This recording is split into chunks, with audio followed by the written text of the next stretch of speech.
6:30. I'm gonna call to order the Board of Aldermen regular meeting for Monday, October 16th. It is 6:30, so roll call, please. Alderman Cox. Present. Alderman Hudson. Present. Alderman Wilkins. Present. Alderman Deckard. Here. Alderman Rogers. Alderman Magley. All right, we have a quorum. Everybody stand and I pledge allegiance to the flag of the United States of America and to the republic for which it stands, one nation, under God, indivisible, with liberty and justice for all. Thank you. That will move us to comments for citizens. I believe that this young lady's here to address us, so I don't think we have any citizens' comments. I didn't receive any. Did you receive any, Tara, or anybody? I did not. I have it through email or electronically. So that moves us into item 5, audit report from Williams Keepers. So we turn the stage over to you. Thank you, Mayor Cox. Good evening, everyone. I'm Amanda Schultz. I'm an audit partner at Williams Keepers in Columbia. We recently completed our audit of the city's financial statements as of and for the fiscal year ended March 31st, 2023. So I'll be going over our summary report, which hits the highlights of the individual audit reports that we issued again this year. The first report, all of which are included in your blue-bound copy, but the first report is the audited financial statements themselves. So this document contains the city's financial statements for the fiscal year ended March 31st, 2023, along with our report on those statements. Our report indicates that we issued an unmodified or a clean opinion on the financial statements. In our opinion, the financial statements are presented fairly in all material respects in accordance with the modified cash basis of accounting. Management is ultimately responsible for the preparation and presentation of the financial statements. It is a common practice for us as independent auditors to actually prepare the financial statements as part of the audit process, which we did again this year, but they were reviewed and approved by management before they were issued a few weeks ago. On page 2 of the summary report, there are tables that summarize the highlights from the governmental funds financial statements as of and for the years ended March 31st, 2023, with comparative information for 2022. If you want to actually see the details of those governmental funds financial statements, those are on pages 4 and 5 in your blue book. I will say that the financial statements themselves are not comparative. They usually are not for governmental entities such as the city. So this table here, these summarized tables in the summarized report, are really the only comparative information that you're going to see throughout. At a very high level, total assets for the city's governmental funds increased by about $278,000 during fiscal year 2023, and that was due to the positive net change in fund balances. Liabilities were stable, and those total fund balances increased by about $272,000. That second summarized table there is really the income statement for the city's governmental funds. Total revenues were stable year over year. Total expenditures increased by about $532,000 due to various increases in general government, public safety, and culture and recreation expenditures. And total other financing sources decreased by a little over $150,000. That's really just due to no debt proceeds being received during fiscal year 2023. That actually was not a cash transaction that happened in the prior year, but there were no debt proceeds that affected your governmental funds in the current year. Moving on to page 3 of the summary report, we have more tables that summarize the highlights from the proprietary funds financial statements, or the city's utility funds. And those details are on pages 6 and 7 in the audited financial statements. Again, at a pretty high level, since this comparative information is not included in the audited financial statements. Total assets, total liabilities, and total net position were all stable. Total operating revenues increased by $469,000 due to various increases in utility consumption and usage, and that can obviously vary depending on the rates that were charged as well. Total operating expenses were stable, and total non-operating revenues or expenses resulted in $909,000 of net expenses during fiscal year 2023, compared to $63,000 of net revenues during fiscal year 2022 due to capital outlay and debt service exceeding debt proceeds during the current year, and that's all related to the wastewater project. Because the city had expenditures of federal awards exceeding $750,000 required to have a single audit again this year. The city had federal expenditures of approximately $1.3 million related to the federal awards listed in the CFA, or the Schedule of Expenditures of Federal Awards. The detail of that is found on page 46 in the audited financial statements.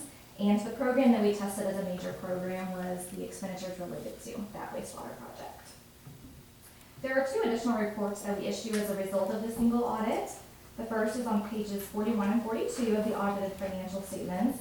It's a report on internal control and compliance related to financial reporting, and it had a significant deficiency regarding financial reporting, which I'll talk about in the management letter section in just a moment.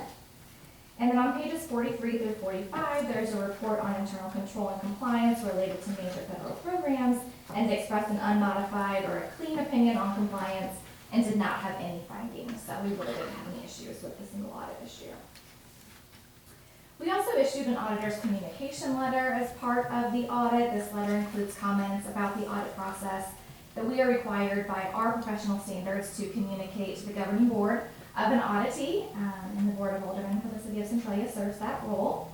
So just a few highlights. This letter is really consistent with last year. We didn't note any transactions that we considered both unusual and significant, and there were no changes in accounting policies during the year. We didn't encounter any difficulties in dealing with management and performing our audit, and had no disagreements with management on any accounting or auditing issues. So all good things to report in that letter. We also issued a management letter again this year. Although the scope of our engagement was directed towards providing an opinion on the financial statements that I just covered, not to provide an opinion on internal controls, we still take a look at internal controls when we're performing our risk assessment process and coming up with our audit procedures to perform each year.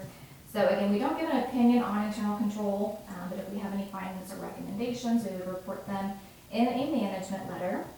We did not identify any material weaknesses in the city's internal controls, but we have identified a few significant deficiencies that are really continuing recommendations for the city to consider going forward, related to bank reconciliations, including the treasurer's reports, preparation of financial statements, and network access related to the utility billing system.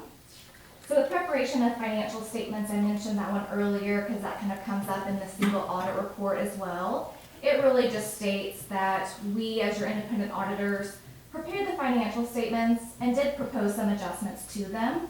So in those cases, as I said previously, it's a very common practice, but we do have to include that in a report to let the users of the financial statements know that we propose adjustments to the city's financial statements as well as audited them, as there is, an appearance of a lack of independence or a conflict of interest and things like that. So it has to be stated in both of those reports. And then we made a few other recommendations to help strengthen internal control for the city to consider.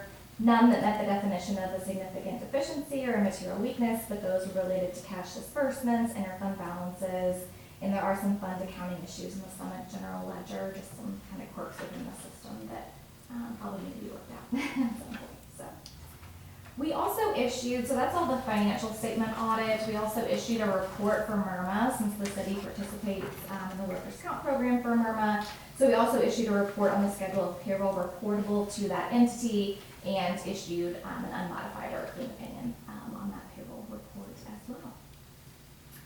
Are there any questions about this summary report specifically, or about the audit process in general? Anything I can answer for the board tonight?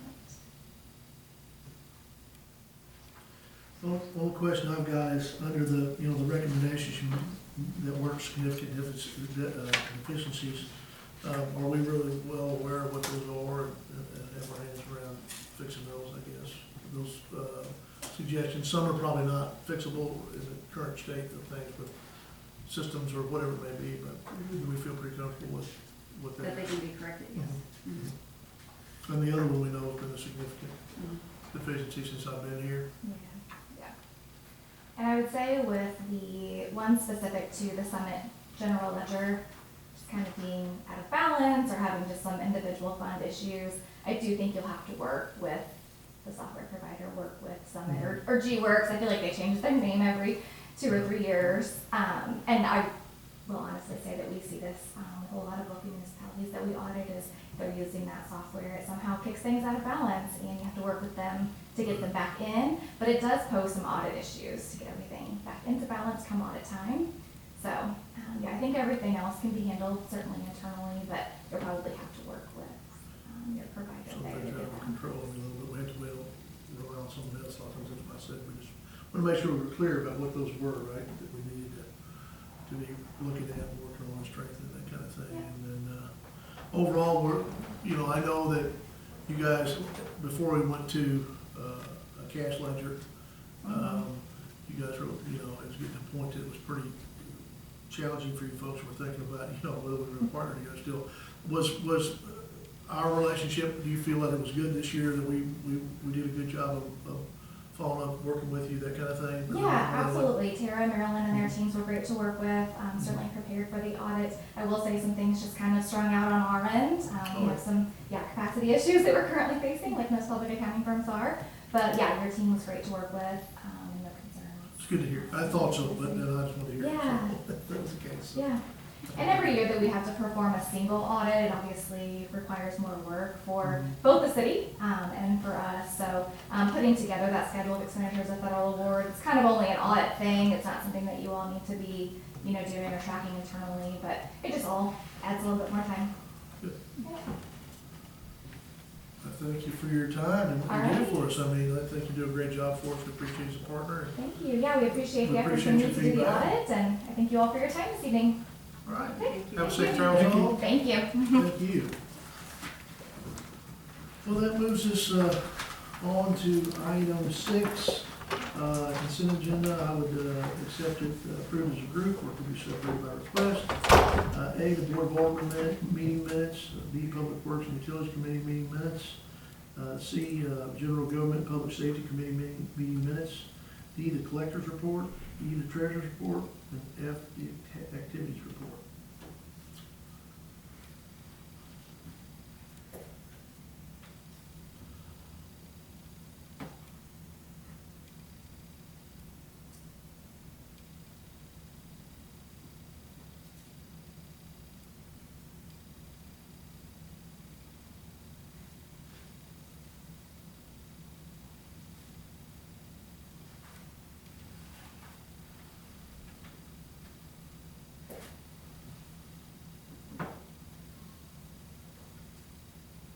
Move that we approve the consent agenda as is. Second. Have first and second to approve the consent agenda. All in favor? Aye. All opposed? So moved, it passes. That moves us to item 7, accounts payable over $1,250, totaling $597,027.32.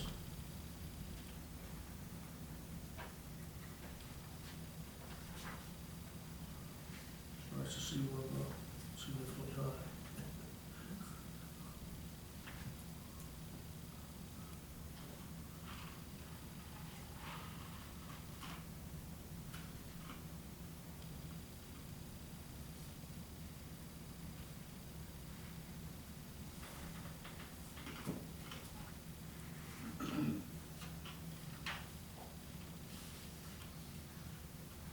Move that we approve the accounts payable over $1,250 for a total of $597,027.32. Second.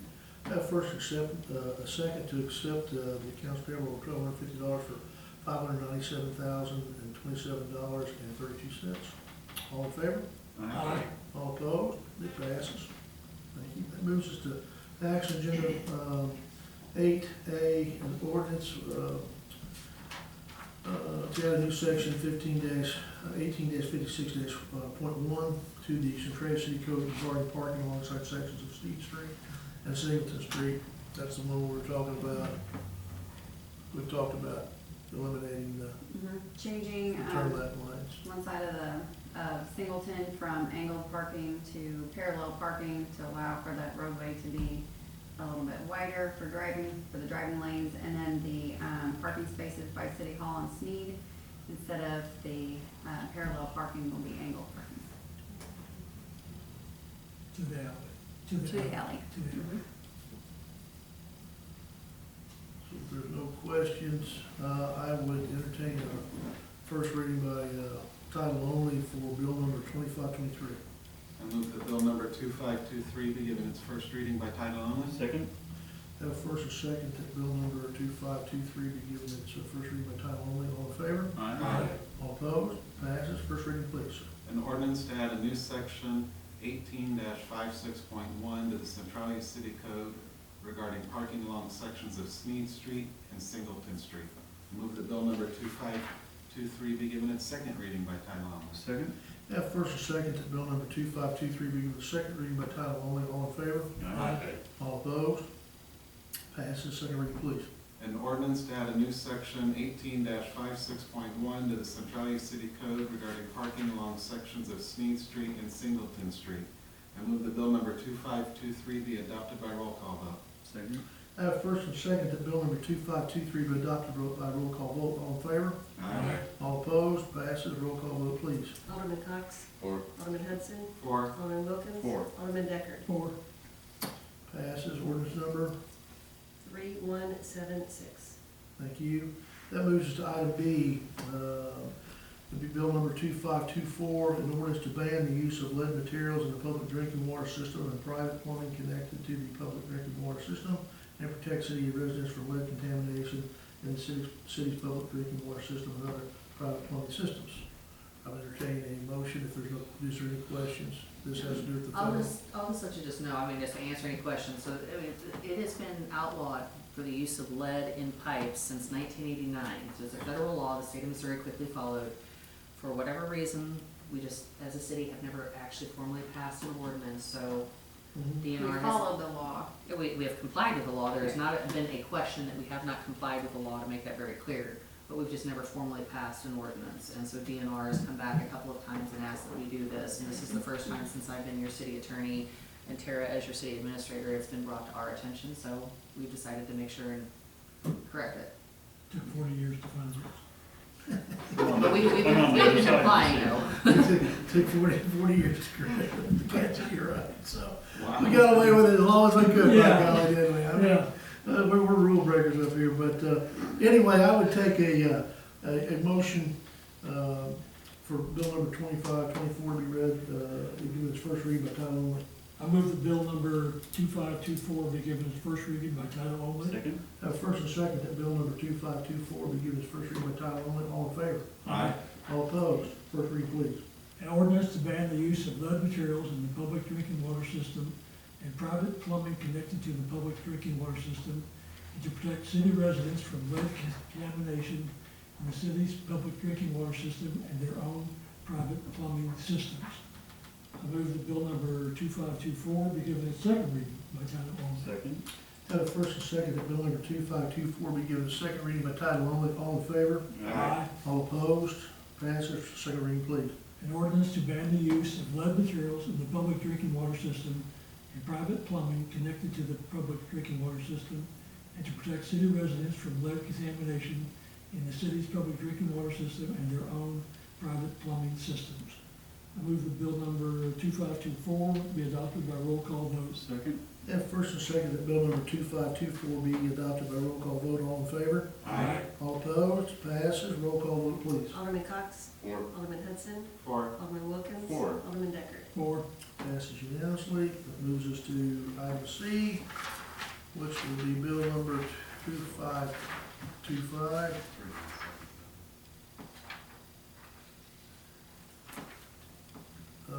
This has to do, the filing deadline because it's coming up, right? That we want to publicly, So you've got to publicly provide notice to candidates interested in filing for municipal office when your hours will be for them to be able to come in to file.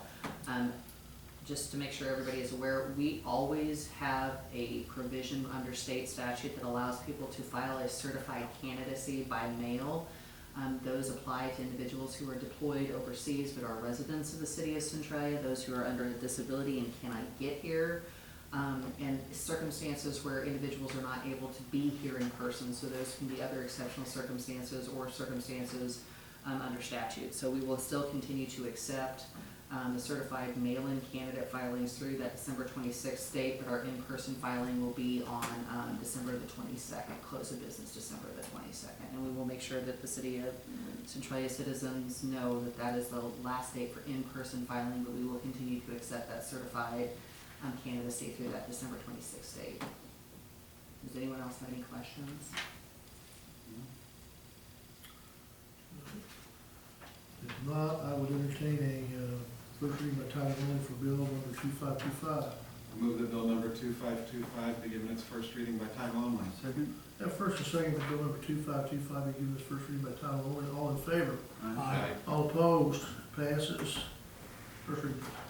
An ordinance to establish a municipal filing deadline for in-person candidate filing and certified mail-in candidate filing for the public office within the city of Centralia, Missouri, pursuant to RSMO 115.003 and 115.355, and pursuant to section 8.2 of the Centralia City ordinances. I move that bill number 2525 be given its second reading by title only. Second. I have first and second that bill number 2525 be given its second reading by title only. All in favor? Aye. All opposed? Passes. Second reading, please, sir. An ordinance to establish the municipal filing deadline for in-person candidate filing and certified mail-in candidate filing for public office within the city of Centralia, Missouri, pursuant to RSMO 115.003 and 115.355, and pursuant to section 8-2 of the Centralia City ordinances. Move that bill number 2525 be adopted by roll call vote. Second. I have first and second that bill number 2525 be adopted by roll call vote. All in favor? Aye. All opposed? It passes. Roll call vote, please. Alderman Cox. 4. Alderman Hudson. 4. Alderman Wilkins. 4. Alderman Deckard. 4. Bill number 2525 passes. That will be ordinance number 3178. That moves us to D. Be a motion to allow funds from the sewer jetter sale to be put into the sewer fund. And this is what we talked about at the last meeting. Normally, a sale of any city equipment goes into the general fund, but since this was being used to offset the increased cost of the new vac truck, that those funds would go back into the sewer fund. And I wrote down the number last week on the agenda, and I don't have that number. It was like 20,000 with it. Yeah, the sewer jetter actually sold for more money than we needed, so we were going to put it that specific. So could we make the motion for the amount, or do I need to go run it and get the exact number? I mean, you just want to put all the money into the sewer fund? Just the difference. You can make make a motion, I make a motion to place the difference sold from the sewer jetter into the sewer fund and the remainder into the general fund. Is that what you're looking for? I think it is, isn't it? Hmm? That's what we're looking for, right? That's what we're looking for, yeah. So, I'd entertain a motion to allow the funds from the sewer jetter sale to be put into the sewer fund, that are overages, and the rest be put into the general fund. So moved. Second. I have a first and a second. All in favor? Aye. All opposed? Motion passes. That leads us to E, motion to allow 4 hours of time for benefit employees to obtain health and wellness check. We talked about that. That's where we're going to go and take advantage of that service. I move that we allow employees to have 4 hours of time for benefit employees to obtain health and wellness check. Second. Have first and second. A motion to allow 4 hours time for benefit employees to obtain a health and wellness check. All in favor? Aye. All opposed? It passes. Thank you. Okay, that brings us to F, motion to accept IT service bid from Forward/Technology. Let you kind of talk about the process if you want to real quick. I don't think we have this group yet. We went over a little bit last week. Okay. So, city staff met to discuss the 3 RFPs that we had out and the bids that were received for those. We put a lot of discussion and work into the IT service portion of it. So we actually, we received the 8 bids, and then we chose 3 Missouri providers who we thought would be good options for us, and we brought them in, one at a time, and we had a representative from each department came in and listened and asked questions, and they were really good demos, all three of the companies. Definitely could work for the city. Then we had discussion afterwards and came to the consensus that all of us thought that /technology was the most comprehensive company that offered quite a bit. They, 2 hours time to get here if we had an emergency and needed someone on staff to help us get through anything, and we were just really impressed with their proposal, what they could offer for us.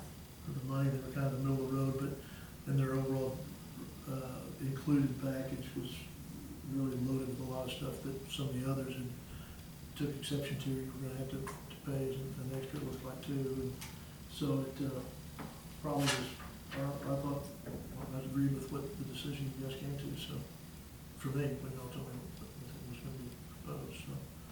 I wasn't here when they had the follow-up meeting, I was out of town, but I was involved in the rest, so. It's a service now, it's gonna be a new line item for us, because really we have kind of stopgapped it and worked at it, and this is gonna be a full, robust system to help us, and we all know that infrastructure of IT and everything else is growing tremendously with risk management and firewalls and all the stuff that's out there, so I think it was the best of both worlds, and I appreciate what everybody did to get us to this point, to have this motion in front of us, so. If there's no other questions, I would entertain a motion to accept the IT search bid from /Technologies.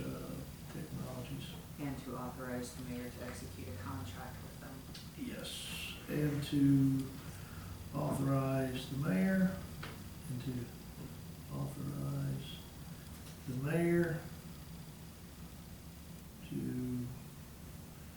enter a contract with them, So move. Second. A first and a second, for item I, which is a motion to accept IT services bid from /Technologies, and to allow the mayor to enter into an agreement with them, a side agreement with them. All in favor? Aye. All opposed? Passes. That moves us to G, a motion to accept sanitation service bid from Dane's Waste Proposal. Mayor, you would also have the same caveat, you would also Yes. need to authorize you to execute a contract with them. And to authorize the mayor to enter an agreement against Bill.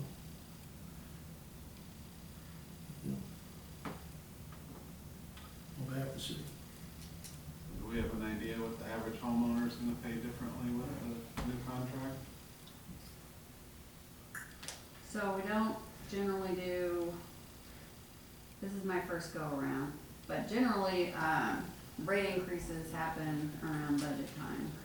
So we budgeted off of what the current rates were, and I understand that they're gonna go up slightly, but not significantly.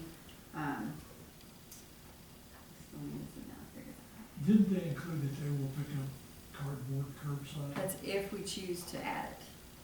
Is that additional? It'd be an extra $1 per home, Well, we're charging. so that would increase. I mean, if we Definitely. did that, would we need the recycling thing, which would charge people $3? Well, I'm gonna tell you, I think the recycling thing is uncontrollable. I think it's unmanageable. And I've spent time asking who's out there and seeing, and so if this gave people, and cardboard seems to be one of the big things that they really wanna take out there is overflowing. If it allows us to save a couple of bucks, not have to be hauling that and they'll pick it up, it eliminates, those that want to recycle it, live in the city limits of Centralia, can put it out in front of their house and be picked up. Then we eliminate these people being able to come into a container and dump all this stuff that ends up being a nightmare for us. So you're saying you wanna get rid of the containers? I think we should consider it. We don't have to at this moment, but if we have that option, I see it as a real, the last thing I want is people to think we as a city are not good stewards of the earth, okay? Because that's the first thing that'll go on. But when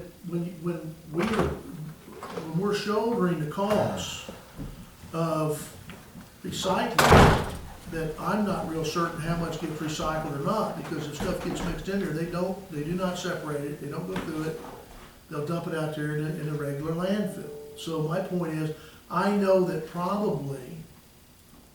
not probably, a large double-digit percentage of the people putting, from the couple times I went out there and surveyed and stopped and asked people, I sat there with the Dr. Pepper, I told you that story for about 2 hours one day, and of the 11, there was 12 people, 8 of them were not from the city of Centralia. Okay, so I think that wasn't just a luck of the draw that it happened to be that day that I got 8 people from out of town to do it. So, to me, you know, we can try to police it and all this other stuff, and then how to give people tickets. It becomes such, it's so, you gotta pick your battles, I guess, is the point, but it's costly to the city. And Well, this will be cheaper. that's my point, and it still would offer us an opportunity to provide recycling for the citizens of Centralia with cardboard, which seems to be the biggest thing that they're wanting to recycle.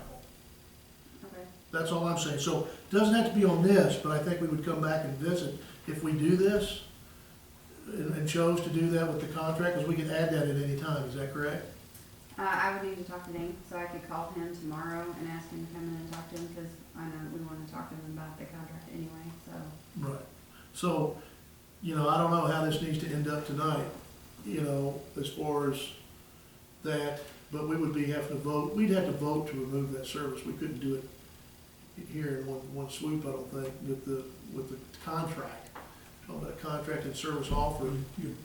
Where don't we have an agreement with Columbia to do that for like a year or something? I don't know what our agreement is on that. I don't really think we do. They'll take the trash and charge us for it, but, I mean, We can tell them any time to not do I it. think we can. We'll find out. That's another thing we'll double check, but I believe that's the case. I think so, because we were able to add without having to. Right. Yes. We were able to add the number of pickups And an extra it's possible container, that- when we went to extra dumping and, Yeah. you know, for them, to be honest with you, it's, you know, because they haul it, right? Don't they have their group come up and haul it? And so, for them, they're having a hard time getting, they don't even have recycling in Columbia and so forth. They're having quite a time over there with It's like, that. we don't have recycling. It's a nightmare. I We're not mean, gonna do it. it's been We're not- loose, so, we're not and they're doing going to pull away from it, but, so the point is, it's probably costing, I mean, they're probably not making a whole lot of money hauling, coming and picking that and hauling and pumping these back and forth for us and then dumping in the landfill, I'm gonna guess. I don't think it's a big money maker for Well, I think it'd be a good option for us to look into. I mean, it sounds like it could be, we could provide the same service and save everybody a little bit of money. So the discussion has come from I this. think most people would agree, and $1 more to have that recycling capability, the cardboard capability is worth it. At $2 less, you get $2 less. Well, let's evaluate that on the side. Oh, that's what I'm saying, yeah, it's worth $1. We gotta get the first one going and working before. And then we could absolutely, Evaluate the other. I think we're looking at the contract tonight, to a motion to accept the contract with, To enter into a to contract. enter into a contract with them with some clarifications on the program and some other things we want to talk to them about, right?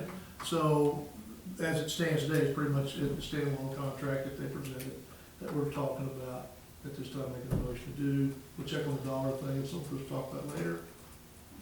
And then we'll go from there, we'll make sure that we put it in, that we can add it. I have a question. Do you think a public poll You could have one, would be you know. reasonable, like a Facebook poll and?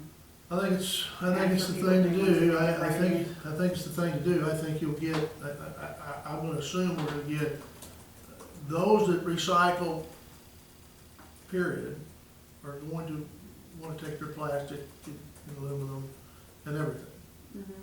Mhm. At some point, we have to decide what makes sense for the city too as well, right? To find a happy medium. So you can do that, So and we could put out a poll stating that if the city were to bring back curbside recycling for all materials, would residents still want the main? well, it's gonna be a cost involved with the two. We're not gonna have double It's dividends. gonna be. It's one or the other. It's metal cans, plastic, if we Cardboard. did this cardboard. Yeah, you get your fibrous. It's not glass. Oh, Those yeah. elements. Okay, those sorry. Those Okay. three things is what. Yeah. So what's you're in there. wanting, do you want us to bring back curbside, or do you want to just keep the containers? But at this point, I think we have to decide what the options are. I mean, what are they, for $1, they're gonna do cardboard, is what you said? Yeah. Okay, that's not Well, can. that's, they would still continue picking up the cans and the plastics. So, but But then, the but- dollar would be for the car, to add the Okay, so my- cardboard or fibrous materials. so if they pick up curbside, I'm a big fan of curbside versus a container. Because container, any Tom, Dick, or Harry can drive by that container and throw whatever in it. And they do. And then if you're a resident, just like we pick your trash up, we'll pick up your recyclables. Yeah. So we're not at all alienating anybody from saving Earth, because I'm all for that. I do believe that the temperature's going up and things are shifting. I think you're foolish if you don't believe that, don't understand it and see that. I believe there's things going on, and I'm all for that, but we also have a business to run here, and we have to do it conscientious of everybody. You're gonna give them all the recycling they want in, so that's even the best of both worlds as far as I'm concerned. So yes, I say we would do that and eliminate the cost of those, and we would sell those to roll-offs or whatever, as put it as surplus, and somebody else in that business can have them. They'll be buying, you know? Well, those are ours. Yes, we Yeah, own we own it, yes. And One then or we two of them, we got a grant, or at least help pay for them.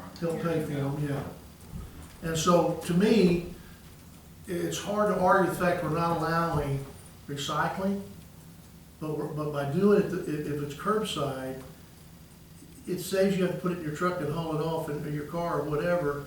You might have to stack it up a little bit in your garage for a minute, you can pack it out that day that it's being taken. You do that now. But you do that anyway, You do that right? now. And if the thing's full and you drive over there and you're frustrated, you can't get it in there, you drive back. To me, this is the And if it's end all full, be all have to- solution. And if it's full, have to, we'll just throw whatever they got on the ground. Well, and people won't break down their stuff out there too, that's another problem. I've gotten a lot of cardboard in there, but I had to spend Right. 15 minutes breaking down somebody else's boxes. So, yes, I believe that, to me, it makes the most common sense. And then, you have to be a resident to be able to recycle and trade, which we're paying for the cost of, as a city. So for tonight, But we're gonna, are you guys still negotiating points on the contract? We don't, I mean, they've submitted a bid, we still have to enter into and receive the final contract. So Yeah. to answer your question, yes, they've submitted the They've bid. That's what I'm trying to, that's what it is. Understand That's what what we're being at, said, to accept, so. and me to have the ability to sign that, to, to enter an agreement with them. And we had no other respondents, right. and we checked around to other cities at length of contracts and so forth. And some people had evergreen contracts that have been going on for years with these, with their carriers. We've had some that's got 2 years, 3 years, 5 years, or evergreen agreements. Or, there was a couple of ones, I think, wasn't there one year contract? Who was it, There's Halswell? ones that, yeah, they Also, it was renew 1 year. every year, or negotiate every year. But I don't see these costs doing anything but escalating. So if you can get these costs in hand with a schedule of escalation over a period of time, things are not gonna get cheaper. And landfill space is gonna get smaller potentially. I mean, I don't know today. So anyway, that's what we're doing. That's, yeah, so it'd be a motion, back to it. It'd be a motion to accept sanitation, a service bid from Danes, waste proposal, and allowing the mayor to enter into a contract agreement on behalf of the city. So move. Second? First and second, for motion to accept sanitation service bid from Danes waste proposal, of Danes waste proposal, and allowing the mayor to enter into an agreement on behalf of the city with them. All in favor? Aye. All opposed? It passes. That moves us to H. Motion to accept road rental services bid from Cintas and allowing the mayor to enter into an agreement on behalf of the city with them.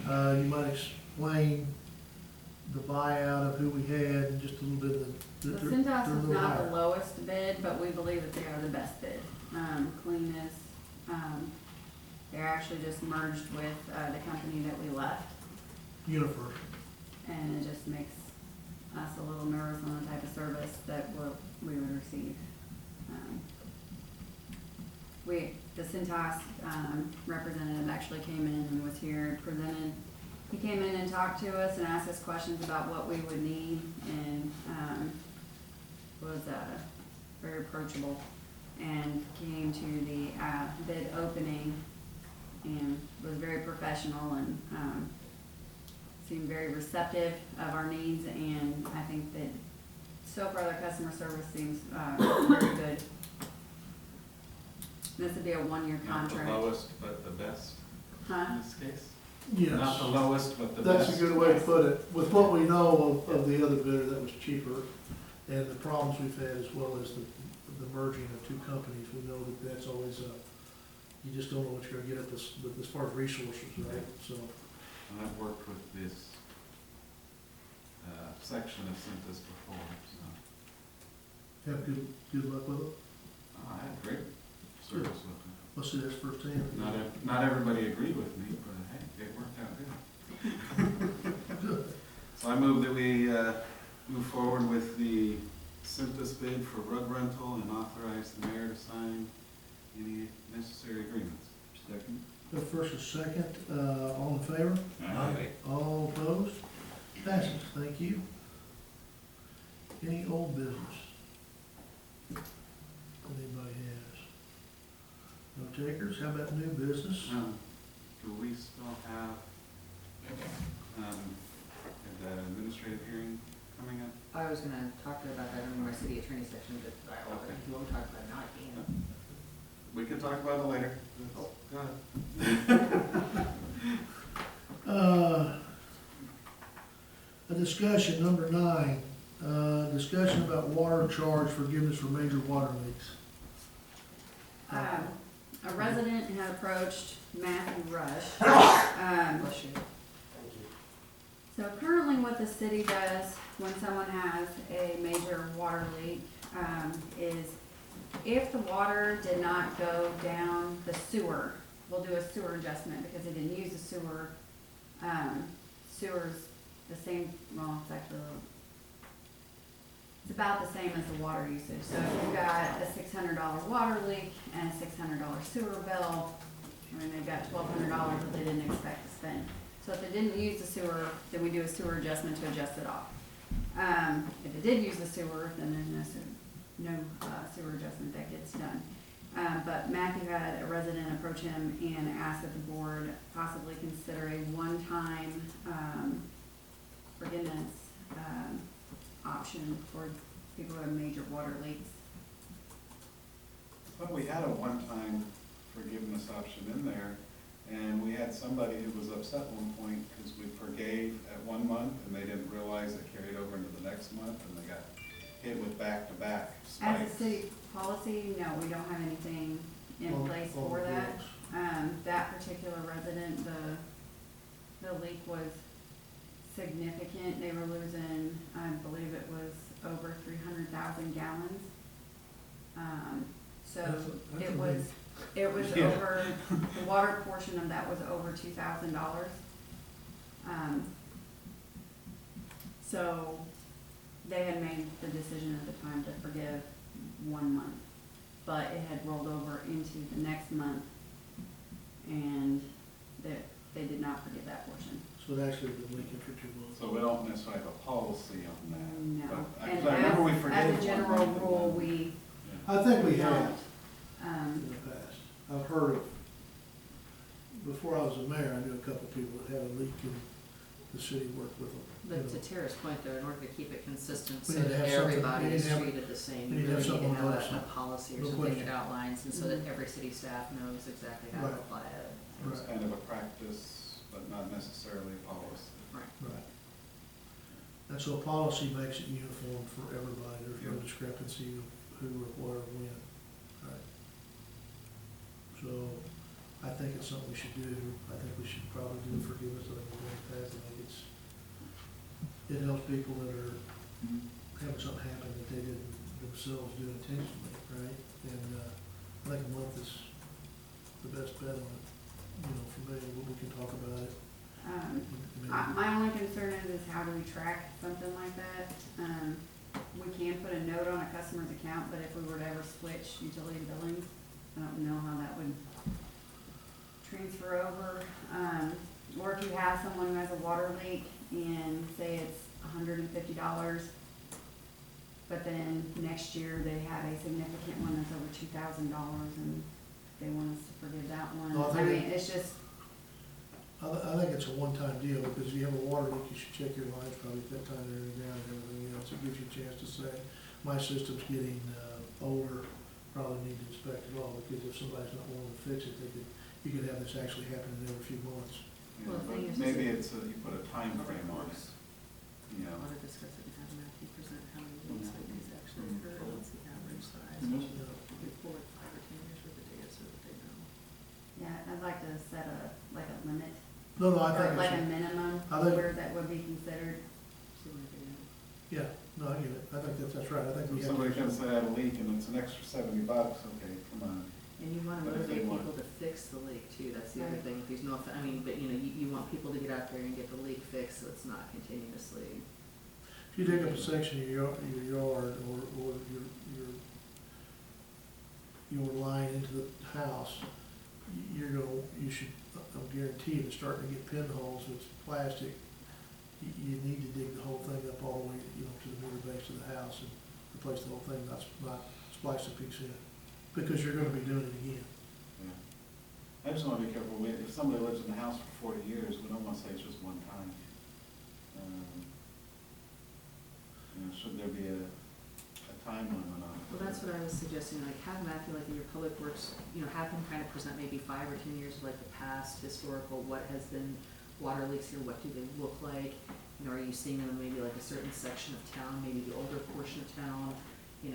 Kind of give you some parameters. Matthew or Tara or myself can also pull what maybe some other surrounding communities do for this too. There are, those water forgiveness policies to give you guys some roadmaps, because to your point, I get it, if somebody's there 40 years and something happens twice, I mean. Yeah. But on the other side of the coin, you got data management, and to manage, the more we add to every 18 months or 2 years or 5 years, you've got to keep track of all that to see now they're re-up, it comes off of them. I mean, you want to be where you could automatically set it up that at a time date, that flag comes off that property or something, to where it's automated, to where you're not having to chase that, so. Or even if it's on there and somebody just knows, because we have a policy in place, it says, oh, that's more than 10 years ago. That doesn't count anymore, we'll put in a new date with the new one, if they had another one. Right. Whether it's automated clear, that'd be ideal, but not all software's Well, like we don't know who's that. gonna be here in 5 years. Well, yeah. Yeah. Yes, And that's that's all I'm saying, just, I probably won't at all be involved in the city government in I think it's something we definitely should look at. Okay. and once you put us together, some information, get with Matt, and as she was, kind of saying, and, give us an idea what that history kind of looks like. Or how frequently it happens, I mean, I'm just curious, how frequently do you guys get, major or significant water leaks, and is this a? Several times a year, I think, I don't know really. what that looks like. I mean, a few times a year, right? I don't know that I would say once a month, but depending on like the summer that we had, we definitely had more leaks than normal. Dryness, yeah, Yeah. that causes ground to shift. Yeah. So anyway, Yeah, let's just go about that way. I think we need to, I think we're on the right path here. We want to do something, but we need to put something in an ordinance, so. In 6 years, this is only maybe the 3rd or 4th conversation we've had in the board meeting about it. I was like, this is only the second one, I think, since I've been the city attorney that has come to attention, and I think the last one was the 300,000 gallon issue. Yeah. Money. All right, now that moves us to, are we good then on that, everybody, for, kind of pull that together, we'll reconvene on that kind of parking lot there for now? Okay. That moves us to 10, the mayor. I would accept a motion to appoint Hannah Adams as a firefighter. So moved. Second. We have a first and second to appoint Hannah Adams as a firefighter, all in favor? Aye. All opposed? Passes. Ms. Hannah Adams is now firefighter with the City of Centralia. B, appointments. Kristen Vargas was appointed to fill Aaron Easton's vacant seat, not Larry Dorman's seat on the Centralia board. It was not to replace Larry Dorman, but that's how we did it, right? And that how it happened. Yeah, that's how it's on the agenda. So what I need is this.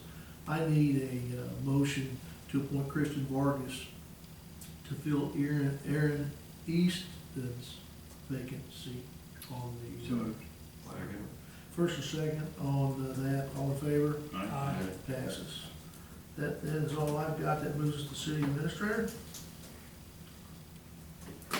My monthly report's in the packet. If you have any questions, let me know. Last month was I had 2 conferences that I attended, and there was a lot of meetings. And getting the RFPs and all that prepared and out there, and then talking to the vendors and with questions, and had a couple Teams meetings and all that fun stuff. It was busy.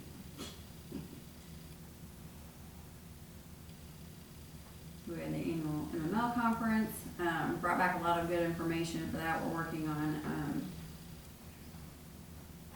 working with the Safety and Benefits Committee, working on some, safety goals and safety plans and getting all that going, just to get us a more comprehensive plan for the city and our employees. We really do a good job with safety. I just think that we can get it in writing a little bit better, just so we have it on record. And then at the MPUA conference, lots of confusing and different things going on in the electrical world that I got to learn a lot about. So, and then we had the board meeting, was there, an annual board meeting. But there's talk around the state that Missouri is going to time of use with most, like bigger, like Ameren, they're gonna have time of use.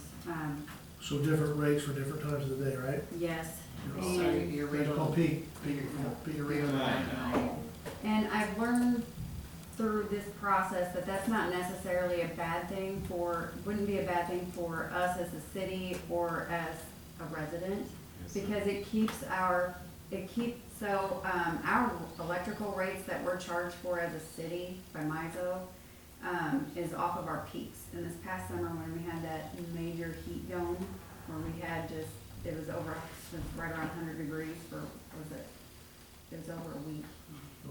We actually reached a new peak, which means that our rate will be higher.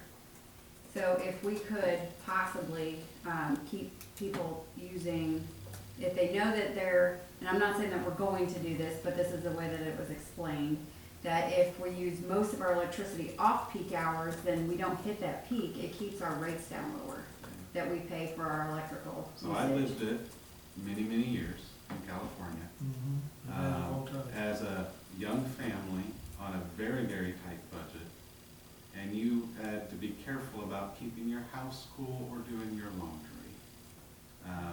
So I can tell you, I'm not a fan of it, because I did it when I was making, back in the day, making $12 an hour type thing, and having a family trying to survive month to month. People on a shoestring budget, they will be choosing whether they're gonna sit there roast and sweat in the heat, because they don't wanna spend the money, or then you're gonna have people who are staying up till midnight, 2 o'clock in the morning, trying to do their laundry at night, at the same time. So, I mean, I hear what you're saying, and I think at that high level, that sounds great. But as somebody who had to try to manage that on a very tight budget, with a wife and 3 kids, This is a point for argument though, I mean, it's no, it happening will be, regardless, yeah. eventually what your RTO, your Regional Transmission Organization, which is MISO MP, where you purchase your power, will make the decision for Right. you. So the only place that you all as consumers would have any place to really do anything is if you've got friends that are in Ameren's footprint or another regulated utility to try to advocate for the PSC to make that change, but unfortunately, that's already been, I hate to say this, but most of the RTOs are pushing to do that because of what's happened in Texas in particular and the impact of their infrastructure down there, and I mean, that's just. But for just what's years, happening. maybe chance humble. We looked at soft starts on motors and stuff for peak demand, meaning they had spike, they went by the biggest spike they had, and that's what they had to run the transmission line to cold start them or to catch them up.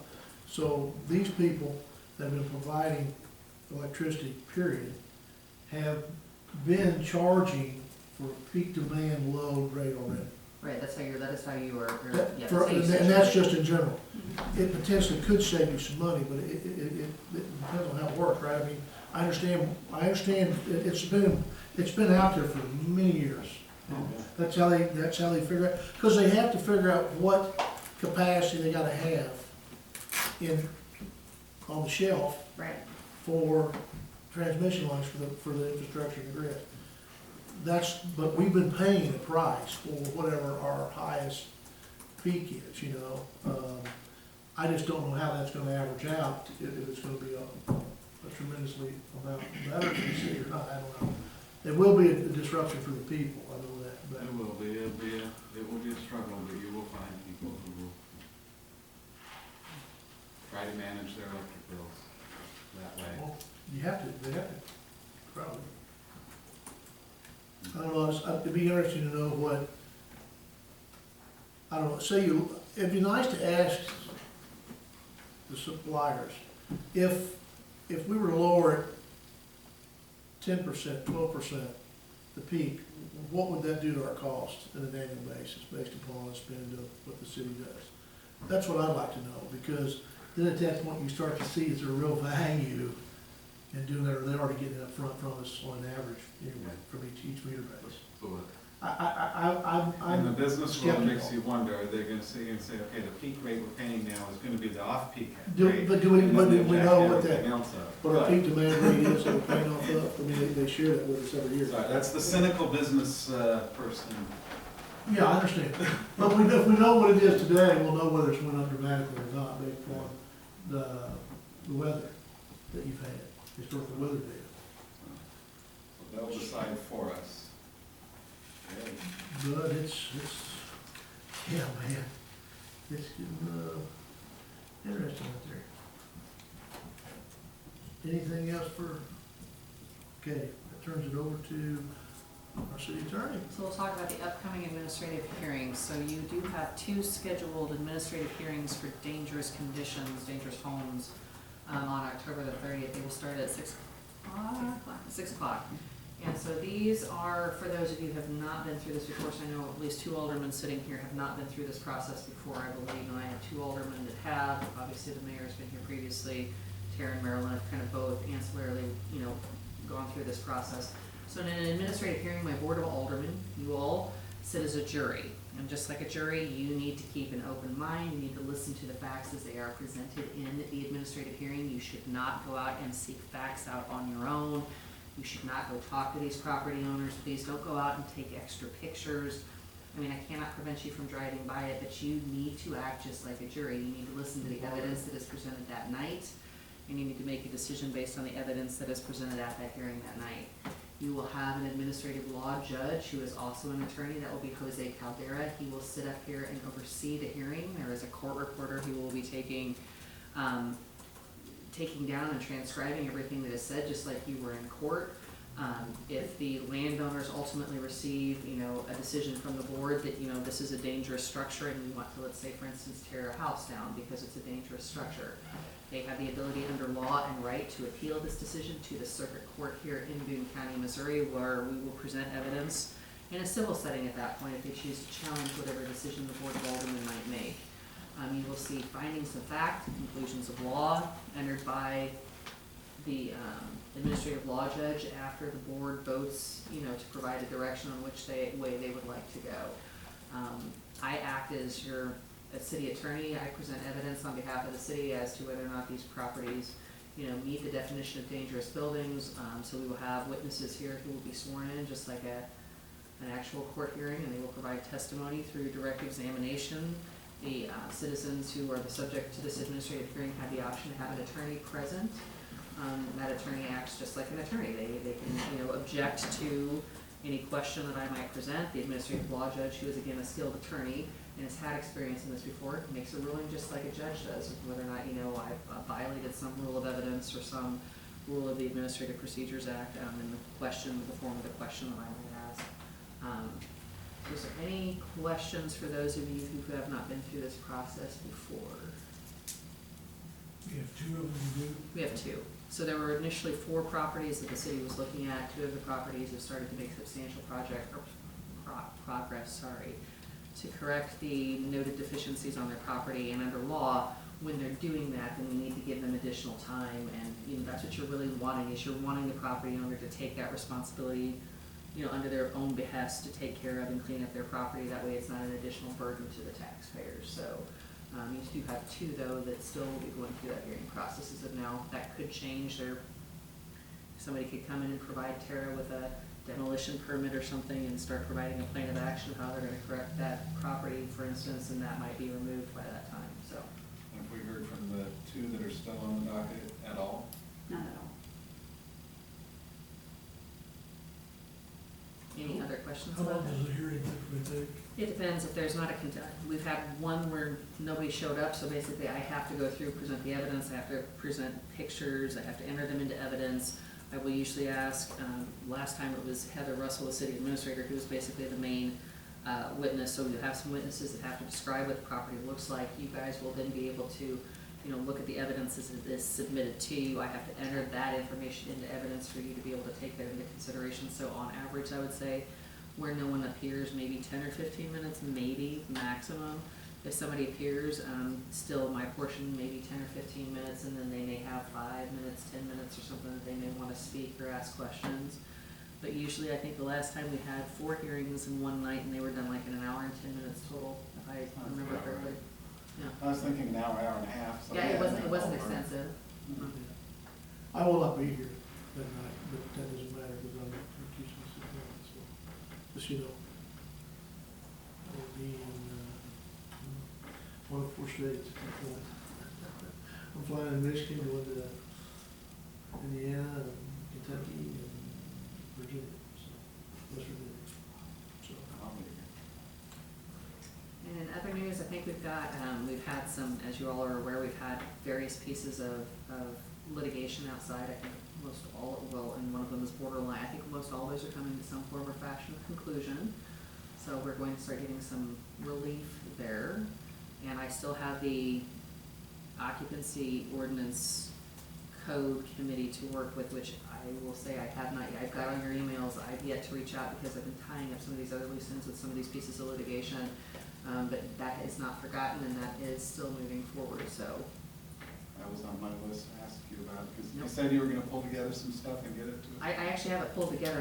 I don't want to just send it out to you all and be like, here, without providing a little bit of guidance. I don't like doing that. I like to do a little bit of the back work first, so I have some stuff pulled together. It's just I would like to be able to present it in a logical fashion, especially there's a lot of it. There's a lot of it, you guys, a lot of different directions you all can go to, so I'm trying to give you a variety of options. So that's still moving forward. So, and I would remind people, legislation starts opening up, so you're gonna see lots of pre-filings of bills, and as I told you, supposedly there's gonna be a lot of them targeting small municipalities, meaning basically at the local level. We'll see what that looks like. So, sorry. We'll just have to take a look. there's some interesting things floating under the mail. It's quite interesting. Any other questions, sorry, for anybody? Quite good. Thank you so much. That moves us now to item 13, which is super. I really don't have anything of great importance. Unemployed, doing well, seems like. Both, yes. Continue to wrap up the audit, hire staff, rehire staff, train staff, going well, recruiting along. Working with health insurance, of course, the screening's coming up. Open enrollment will be hitting us soon, so we'll get new rates there. That will be about a month away probably. I'm looking to get rates on a different dental vision plan to compare with what we have. So the next few months will be very busy, but we'll get